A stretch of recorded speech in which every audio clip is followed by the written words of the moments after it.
Welcome to Penrose Learning, where we make understanding easy. In this video, I will compare Figma versus Flutterflow.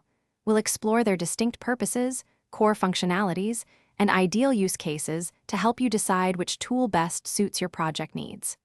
Figma is primarily a design tool, while Flutterflow focuses on application development. Understanding their differences is key to optimizing your workflow and achieving your desired outcomes efficiently. Let's dive into the specifics of each platform.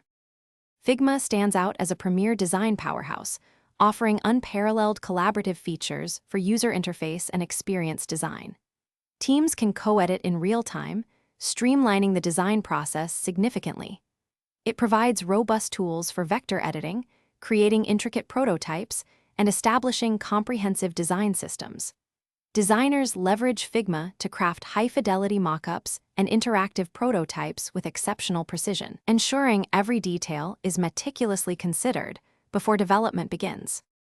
Flutterflow empowers users to build functional applications with remarkable speed, thanks to its intuitive low-code, drag-and-drop interface.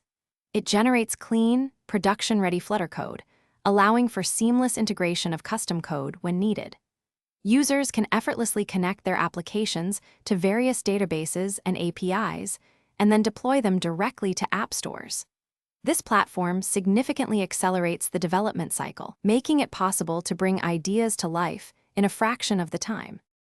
When deciding between these powerful tools, consider your primary objective. Use Figma for the initial design phase, conducting user research, and creating detailed UI/UX prototypes to validate concepts.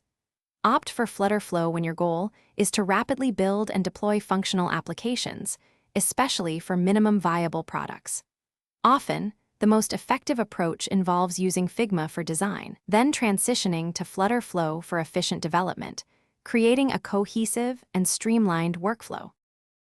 Thanks for watching. If this was helpful, leave a like and consider subscribing. See you next time.